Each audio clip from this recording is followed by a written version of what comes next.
Be having a keynote speech by Ashika regarding networking during a pandemic. Extensive network is as important as your resume and profile, and active networks can unlock opportunities and catapult you into new jobs.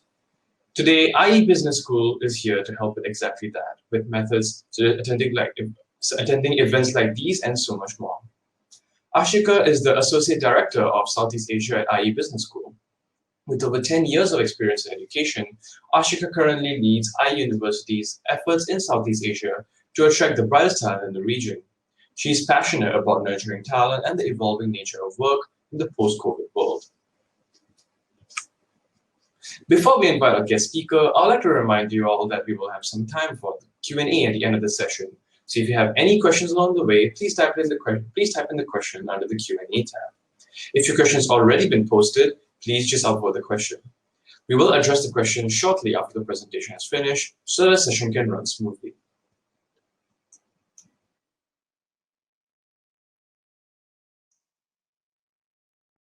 Please give me a moment as we wait for Ashika to come in.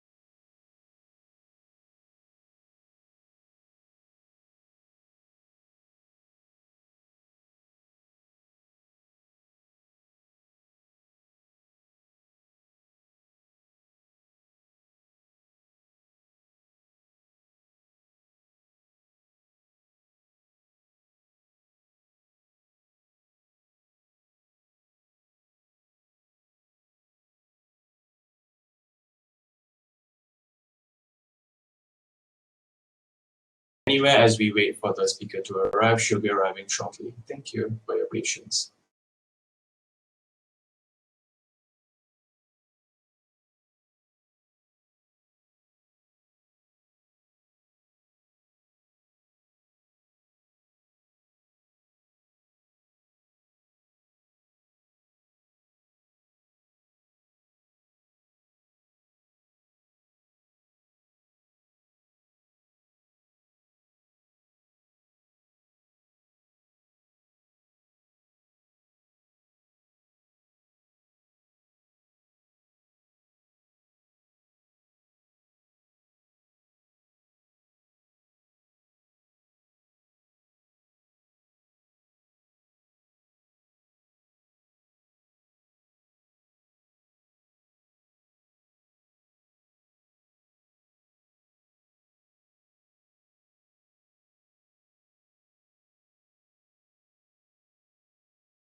sorry about the delay. We're having some technical Oh, I think she has just come in.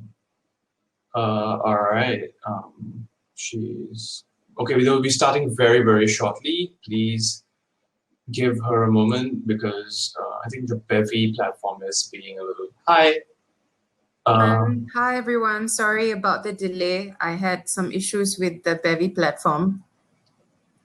That's great, we can hear you loud and clear. I have given you screen sharing access and you can start whenever you're ready. All right, just give me a second. Let me get my presentation. Absolutely.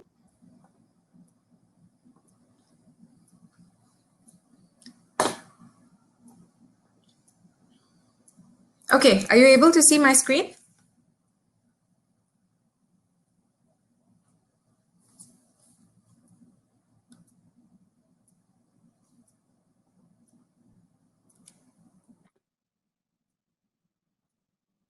Yes, just now we're able to see your screen. Please feel free to share the screen again.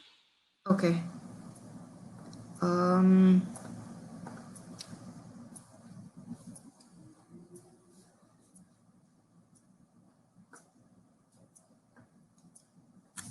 All right. Hi, everyone. Good afternoon. I'm really sorry for the delay. I was having some issues with the platform. So I am Ashika and I work for the IE regional office in Singapore. So today I actually wanted to start off with a video, a little bit about networks and connections during a pandemic. But I think in the essence of time, I'm just going to skip the video portion and jump straight into my presentation. So basically, networking in a pandemic. A lot of us may find it challenging to stay connected and grow our connections during these trying times. So for today's presentation topic, I thought of sharing some insights about how you and I can continue to network in a pandemic despite the whole restriction to meet people face to face. So a lot of us at IE use the term liquid to describe how we go about our daily routines today. A lot of our routines, whether we're talking about working, studying, or even getting groceries, has changed to come up with more of a hybrid idea where technology and traditional methods intermingle and overlap for us to get things done. So whether we decide to stick to traditional ways of doing things or whether we want to adopt technological alternatives, understanding the core purpose of why we do something and how to go about doing it better is crucial in understanding whether or not we want to stick to traditional forms or to adopt technology.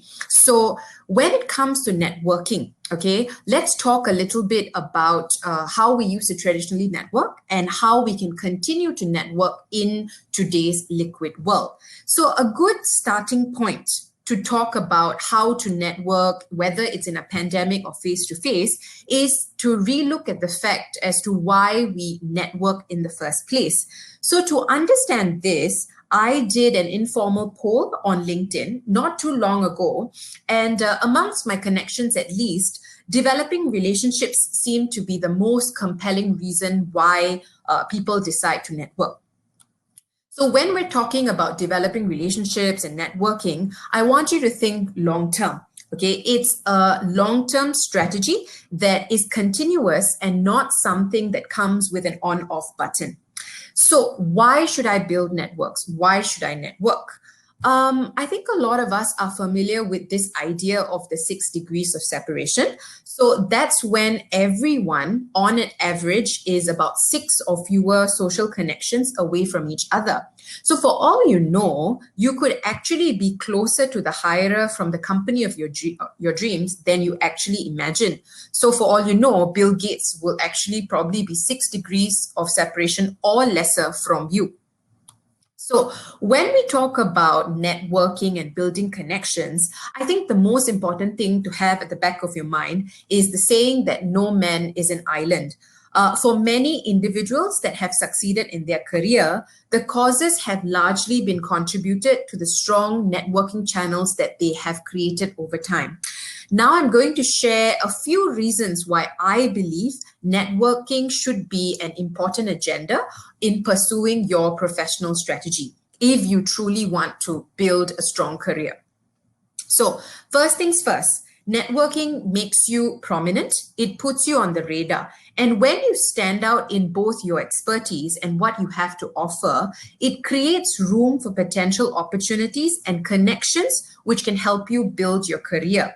It creates basically more visibility for you amongst clients and potential hirers.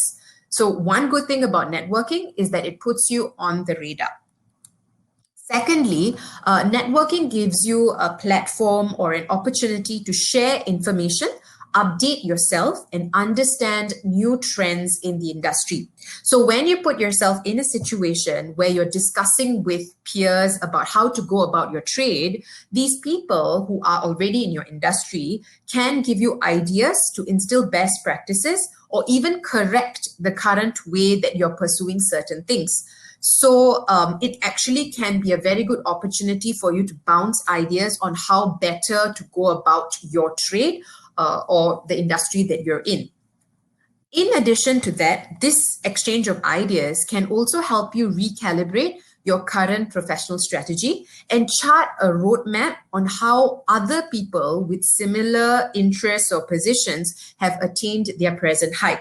So it can be an opportunity to find out if there is some sort of certification or some partnership or subsidies from the government that you can benefit from to be on par with the rest. So what I'm saying is networking can also be an opportunity for it to be a reality check for you on how you can better yourself, or at the same time, an opportunity to give you a pat on the back for what you've currently achieved on your current career journey. Not only that, networks can also help you in terms of creating a directory or a sort of catalog for you to go back to when you need to connect with someone to move your projects forward. And lastly, it helps you also to grow your self-confidence. Training and certification garnered from networking builds self-confidence and promotes self-esteem. So the self-confidence that has been built over time can put you on a positive spot whenever you interact with like minds in your career. So this kind of gives you an opportunity to excel well during interview sessions for a job opportunity, for example. So the more you put yourself out there, the more you effectively network, the more you will gain self-confidence, and you build this over time, of course. So when you're thinking about why I need to network, why I need to get out there and build connections, think about these 5 reasons to convince you even more to go ahead in networking. So where can I go and network now that most activities are limited to 5 people? So don't wait for a networking activity. I notice a lot of people in our region have this tendency to be very excited in collecting name cards. Don't just be focused on that. Instead, use technology to get in touch and build new connections and relationships with the people that you reach out to. So how to network, okay? You have this situation where you can meet only 5 people at one time. Not many physical gatherings are happening. So how can I continue to network? So I'm going to share with you the 3 R's of networking that I personally use. And these can be applied if you're doing it online or in a face-to-face event. First things first, put yourself on the radar. So make the connection, whether it's a LinkedIn invite, an email, or basically a phone call. Take the step to introduce yourself. So just to give you an example, I was quite interested that there were some people who were ISAC members who actually reached out to me on LinkedIn prior to today's session to make the connection. These are some things that you might want to continue for various, career fairs or networking events that you continue attending in the future. So make the connection and make yourself noticed, put yourself on the radar. Secondly, get the person to recall the context in which you both got acquainted, or the context in which your interest in connecting with that person grew.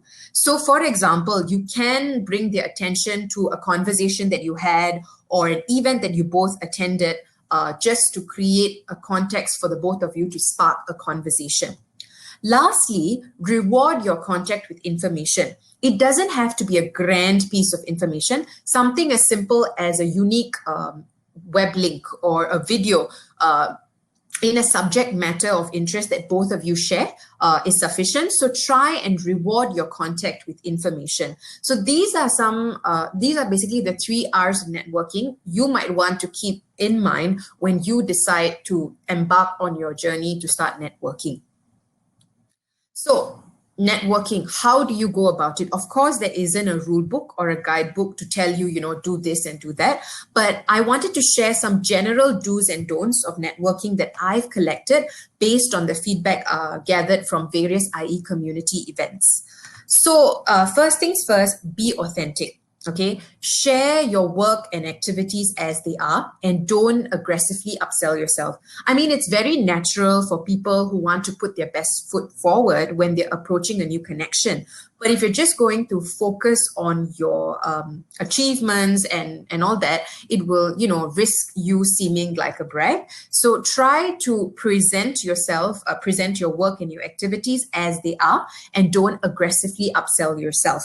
Secondly, use active listening skills. So active listening basically means that you comprehend the information, you retain it, and then you respond to the information. So when we have a conversation, sometimes you face this instance where there is an awkward silence and there is some form of difficulty or challenge in continuing the conversation. Now, this is very, very natural. So sometimes what people do is they resort to monologues. They dominate the conversation because they are, uncomfortable with this awkward silence. And this can actually be very counterproductive because at the end of the day, networking is a two-way street. So if you face a situation where you see that a conversation is going to reach a premature end, let it end naturally. Okay, reach out at a later time rather than painfully prolonging it, because you never know. In future, maybe the two of you may hit it off on a more positive note. So use active listening skills. Don't dominate conversations. And if conversations are meant to end, don't prolong it. Reach out on another instance. Thirdly, talk about your interests spontaneously. This can actually help you build a rapport. And whenever you go into a conversation, when you're approaching someone during an event or you want to connect with this person, don't go with a what's in it for me attitude, because you never know when an opportunity may arise or when a connection may be helpful for you in future. Of course, very basic, use good manners and make the other person feel comfortable by being sensitive to their non-verbal cues. I wanted to bring an example. Now, with a lot of networking events happening online, one thing that you may want to pay attention to is when you're connecting with someone one-on-one through a video conference. So for example, if that other person's video camera is switched on and you're unable to switch on your own, address the situation. Don't just continue the conversation with your video camera turned off, because it makes the other person feel very awkward, especially if it's a one-to-one conversation. So try your best to reciprocate this. If you're not able to, address the situation, say that I'm unable to do so that you can actually make the other person feel comfortable. Most importantly, be approachable. Sustain relationships by delivering what you promise. And even if your desired outcome is not reached, be grateful, because at the end of the day, time is spent, effort is spent. So be grateful. You never know when an opportunity can turn around. So basically, these are some general do's and don'ts about networking that I wanted to share with you. And of course, this quote where try your best to build strong and good relationships, sustainable relationships when you network. So now that we're moving online for most of our networking events, okay, I wanted to share 3 basic tips on how you can basically put yourself out there online and, help yourself network. Most importantly, keep your online profile updated, okay? Whether it's a LinkedIn account or whether it's a portfolio on Behance, Keep it updated. And when you're reaching out to someone for the first time, ensure you have a picture. Your picture is visible to that connection. And that you have updated information. So this will actually help you seem more authentic and genuine. So when you're reaching out to people on LinkedIn, for example, don't just send a connection invite. Try to add a personalized message to it. Some of us may may prefer to copy and paste connection messages. You can do that, of course, but try your best to get the person's gender correct at least, because that is one very quick giveaway when people notice that messages have been copied and pasted. So first things first, keep your online profile updated. Next thing, keep your introductions short and sweet. Of course, be upfront on why you're reaching out to the person in the first place. Be nice, but at the same time, save the niceties. So be upfront about why you are connecting with the person and why you've sent the connection request, of course. And lastly, try and unearth old connections. So how you can do this is very simple. You can reach out to clients whose projects you had to decline previously due to overlapping timelines. Through this, you not only pave the way to build meaningful connections, you could possibly unearth latent project opportunities. These leads may still be warm, and for all you know, they may have similar projects for you to work on now. So these are some ways in which you can continue networking effectively from the comfort of your own home.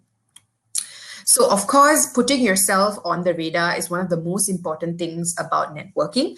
And one thing that you should effectively do is look out for avenues and platforms for you to continue networking. So just to give you a general sensing, at IE, all these avenues are available for you to build your networks. We have several channels as well, in class, on campus, off campus, and outside Madrid as well.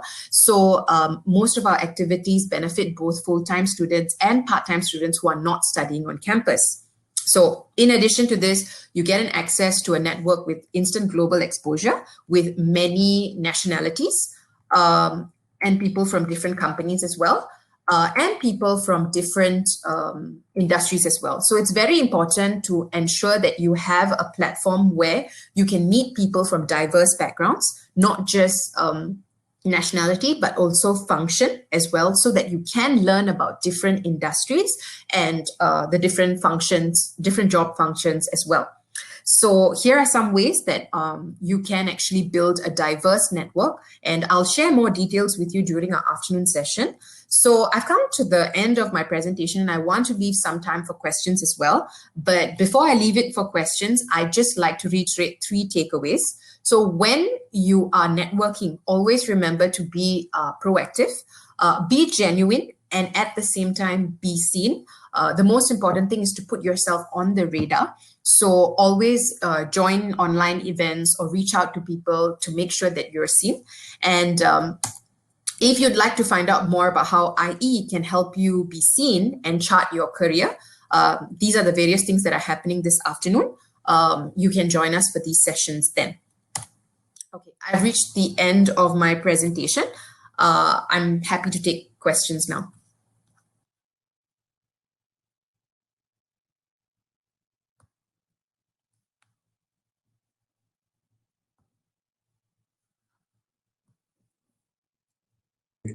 Hello, hi. You can hear me? All right, great.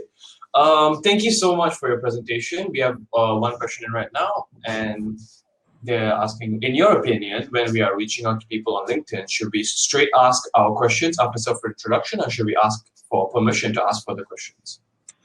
I think it's all about, I think it really depends who you're reaching out to. If you're reaching out to someone you don't know at all, if you've not met at all, then I think the permission works better. But if you're just going to ask the permission, and then it, if it's just going to be a yes, it depends how urgent the information is as well. So say, for example, if someone wanted to ask me a question, like, okay, I had a request from someone about an hour ago, and if let's say there was a question about the session per se, it's also about whether you can wait for my answer as well. So of course, if you're reaching out to someone cold, you don't know this person at all, permission will be helpful. But it also depends on how urgent your answer is. If you need an urgent answer, then may I ask this question becomes rhetorical. So it really depends on how close the connection is and how urgent your answer needs to be. Thank you. So I think a lot of people, when they first want to embark on networking, as you also have mentioned, the first hurdle is usually the hardest one. And especially not everyone's an extrovert. You know, introverts are a little bit on the more reserved side, and they are a little more hesitant when it comes to networking. And later on also, when we don't have to deal with the pandemic anymore, when we do in real life networking sessions, how would you suggest that people who are slightly on the more reserved side have like a little bit, have more courage, let's say, to reach out and actively want to get more networking, like want to network with more people? Yeah.